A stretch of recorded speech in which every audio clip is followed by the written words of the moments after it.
ಅವ್ರದೇ life style ಇರುತ್ತೆ, ಅವ್ರದೇ ಬಿಜಿ ಶೆಡ್ಯೂಲ್ ಲೈಫ್ ಇರುತ್ತೆ. ಸೊ ಹಿಂಗಾಗಿ ಅವರು ಟೈಮ್ ಕೊಡಲ್ಲ. ಪೇರೆಂಟ್ಸ್ಗೆ ಸೆಲ್ಫಿಶ್ ತರ ಅಂತ ಅನ್ಸುತ್ತೆ. ವೃದ್ಧಾಶ್ರಮ ಆಗೋದಕ್ಕೆ ಕಾರಣ ಅದೇ ಅಂತ ಅನ್ಸುತ್ತೆ. ಅಂದ್ರೆ ನನ್ನ ಹಸ್ಬೆಂಡ್ ಪೇರೆಂಟ್ಸ್ನ ನನ್ನ ಪೇರೆಂಟ್ಸ್ ತರ ಟ್ರೀಟ್ ಮಾಡಬೇಕು. ಪ್ರೈವೇಸಿ ಕಾರಣಕ್ಕೋಸ್ಕರನೇ ಎಲ್ಲ ಅಪ್ಪ ಅಮ್ಮನ ಬಿಟ್ಟು ದೂರ ಹೋಗ್ತಾ ಇದ್ದಾರೆ ಅಂದ್ರೆ ಪ್ರೈವೇಸಿಗೋಸ್ಕರನೇ.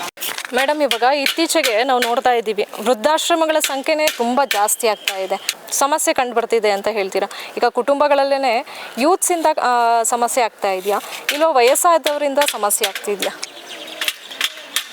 ಮೇಡಮ್, ಹೇಳಬೇಕಂದ್ರೆ ಯೂತ್ಸಿಂದನೇ ಸಮಸ್ಯೆ ಆಗ್ತಿದೆ. ಯಾಕೆ ಅಂದರೆ ಈಗ ಅಪ್ಪ ಅಮ್ಮ ಅಂದರೆ ಮಕ್ಕಳು ಎಷ್ಟೇ ದೊಡ್ಡವರಾಗಿ ಅಂತ ಅಂದರೂ, ಎಷ್ಟೇ ಅವರು ದೊಡ್ಡ ಸ್ಥಾನದಲ್ಲಿದ್ರೂ ಮಕ್ಕಳು ಅವ್ರನ್ನ ನೋಡೋದು ತುಂಬ ಮಗು ಥರನೇ ಟ್ರೀಟ್ ಮಾಡ್ತಾ ಇರ್ತಾರೆ ಅಪ್ಪ ಅಮ್ಮ. ಸೊ ಈ ಯೂತ್ಸ್ ಏನಾಗಿದೆ ಅಂತಂದರೆ ಅವ್ರದ್ದೇ ಲೈಫ್ ಸ್ಟೈಲ್ ಇರುತ್ತೆ, ಅವ್ರದ್ದೇ ಬಿಜಿ ಶೆಡ್ಯೂಲ್ ಲೈಫ್ ಇರುತ್ತೆ. ಸೊ ಹಿಂಗಾಗಿ ಅವರು ಟೈಮ್ ಕೊಡಲ್ಲ. ಅವಾಗ ಏನಾಗುತ್ತೆ ಅಂದರೆ ಸೆಲ್ಫಿಶ್ ಥರ ಅಂತ ಅನಿಸುತ್ತೆ ಮಕ್ಕಳಿಗೆ, ಅಂದರೆ ಪೇರೆಂಟ್ಸ್ಗೆ ಸೆಲ್ಫಿಶ್ ಥರ ಅಂತ ಅನಿಸುತ್ತೆ. ಅಲ್ಲಿ ಮಿಸ್ಅಂಡರ್ಸ್ಟ್ಯಾಂಡಿಂಗ್ ಆಗುತ್ತೆ ಮೇಡಮ್. ಅದರಿಂದ ನನಗೆ ಈಗ ಇಷ್ಟೊಂದೆಲ್ಲ ವೃದ್ಧಾಶ್ರಮ ಆಗೋದಕ್ಕೆ ಕಾರಣ ಅದೇ ಅಂತ ಅನಿಸುತ್ತೆ. ಅಂದರೆ ಯಾರೇ ಆದ್ರೂ ಇವಾಗ ಹುಡುಗ ಹುಡುಗಿ, ಈಗ ನಾನು ಅಷ್ಟೇ ಅವರು ಅಂದರೆ ನನ್ನ ಹಸ್ಬೆಂಡ್ ಪೇರೆಂಟ್ಸ್ನ ನನ್ನ ಪೇರೆಂಟ್ಸ್ ಥರ ಟ್ರೀಟ್ ಮಾಡಬೇಕು, ಅವರು ಅಷ್ಟೇ ನನ್ನ ಪೇರೆಂಟ್ಸ್ನ ಅವ್ರ ಪೇರೆಂಟ್ಸ್ ಥರ ಟ್ರೀಟ್ ಮಾಡಿದ್ರೆ ಎಲ್ಲೂ ಏನು ಮಿಸ್ಅಂಡರ್ಸ್ಟ್ಯಾಂಡಿಂಗ್ ಆಗಲ್ಲ ಅಂತ ನನ್ನ ಅನಿಸಿಕೆ ಮೇಡಮ್. ಮತ್ತು ಪ್ರೈವಸಿ ಮ್ಯಾಟರ್ ಆಗುತ್ತಾ ತುಂಬ ಇದರಲ್ಲಿ? ಖಂಡಿತ ಮೇಡಮ್. ಈಗ ಪ್ರೈವೇಸಿ ಅಂತ ಅಂದರೆ ಈಗ ಮೇಡಮ್ ಏನಾಗಿದೆ ಅಂತಂದರೆ ಹಳೇ ಕಾಲ ಜನ್ರೇಷನ್ಗೂ ಇವಾಗ್ನೂ ತುಂಬ ವ್ಯತ್ಯಾಸ ಇದೆ. ಅದನ್ನು ಒಪ್ಕೋತೀನಿ. ಈಗ ನೀವು ಜನ್ರೇಷನ್ ಗ್ಯಾಪಿಂದ ಅದು ಪ್ರಾಬ್ಲಮ್ ಆಗಿದೆ, ಒಪ್ಕೋತೀನಿ. ಬಟ್ ಏನಪ್ಪ ಅಂತಂದರೆ ಅದೇ ಮೇಡಮ್, ಇವಾಗ ಜಾಸ್ತಿ ಮಿಸ್ಕಮ್ಯುನಿಕೇಷನ್ ಆಗ್ತಾ ಇರೋದು ಪೇರೆಂಟ್ಸು ಮಕ್ಕಳ ನಡುವೆ. ಈ ಪ್ರೈವೇಸಿ ಕಾರಣಕ್ಕೋಸ್ಕರನೇ ಎಲ್ಲ ಅಪ್ಪ ಅಮ್ಮನ ಬಿಟ್ಟು ದೂರ ಹೋಗ್ತಾ ಇದ್ದಾರೆ ಅಂದರೆ ಪ್ರೈವೇಸಿಗೋಸ್ಕರನೇ.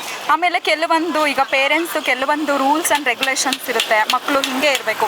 ಖಂಡಿತ ಹೇಳ್ತೀನಿ ಮೇಡಮ್, ಯಾವ ಪೇರೆಂಟ್ಸೂ ಸಹ ಮಕ್ಕಳಿಗೆ ಕೆಟ್ಟದಾಗಲಿ, ಅವರು ಎಂಜಾಯ್ ಮಾಡಬಾರ್ದು, ಆಚೆ ಹೋಗಬಾರ್ದು, ಈಚೆ ಹೋಗಬಾರ್ದು ಅನ್ನೋದು ಯಾವ ಅನಿಸಿಕೆನೂ ಇರಲ್ಲ. ಅವರು ಏನು ಅಂದರೆ ತುಂಬ ಕೇರ್ ಮಾಡ್ತಾ ಇರ್ತಾರೆ. ಮಗನೇ ಆಗಲಿ, ಒಂದು ಸೊಸೆನೇ ಆಗಲಿ, ಮೊಮ್ಮಕ್ಕಳೇ ಆಗಲಿ ತುಂಬ ಕೇರ್ ಮಾಡ್ತಿರ್ತಾರೆ. ಈಗಿನ ಜನ್ರೇಷನ್ಗೆ ಹೇಗಾಗಿದೆ ಅಂದರೆ ಎಲ್ಲೇ ಹೋದರೂ ಫ್ರೀಯಾಗಿ ಓಡಾಡಬೇಕು, ಪ್ರೈವೇಸಿ ಬೇಕು, ಏನಪ್ಪ ತುಂಬ ಕಿರಿಕಿರಿ ಮನೇಲಿ ಆ ಥರ ಫೀಲ್ ಮಾಡ್ತಾರೆ. ಬಟ್ ಅವ್ರ ಉದ್ದೇಶ ಏನಿರುತ್ತೆ ಅಂದರೆ ಬೇಗ ಹೋಗಲಿ ಮಕ್ಕಳು, ಬೇಗ ಮನೆಗೆ ಬರಲಿ, ಆ ಥರ ಥಿಂಕ್ ಮಾಡೋದ್ರಿಂದ ಜನ್ರೇಷನ್ ತುಂಬ ಗ್ಯಾಪ್ ಆಗ್ತಾ ಇದೆ. ಮತ್ತು ಮಿಸ್ಕಮ್ಯುನಿಕೇಷನ್ ಆಗ್ತಿದೆ. ಈಗ ಮದುವೆ ಆಗಿ ಒಂದು ವರ್ಷವೂ ಇರಲ್ಲ ಅತ್ತೆ ಮಾವನ ಜೊತೆ. ಇವಾಗ ನಾನು ಸಹ ಇರಲ್ಲ, ಇವಾಗ ನಾನು ಇಲ್ಲ, ನಮ್ಮ ಅತ್ತೆ ಮಾವನ ಜೊತೆ ನಾನು ಇಲ್ಲ. ಇವಾಗ ಏನು ಅಂದರೆ ಅದೇ ಪ್ರಾಬ್ಲಮ್ ಆಗ್ತಿದೆ. ಅದಕ್ಕೇನಪ್ಪ ಅಂತಂದರೆ ಇನ್ನು ಮುಂದೆ ನಾನು ತಿಳ್ಕೊಬೇಕಾಗಿರೋದು ಅಂದರೆ ಯೂತು ಎಲ್ಲ ತಿಳ್ಕೊಬೇಕಾಗಿರೋದು ಏನು ಅಂದರೆ ಫಸ್ಟು ತುಂಬ ಪ್ರಿಫರೆನ್ಸ್ ಕೊಡಬೇಕು ಪೇರೆಂಟ್ಸ್ಗೆ.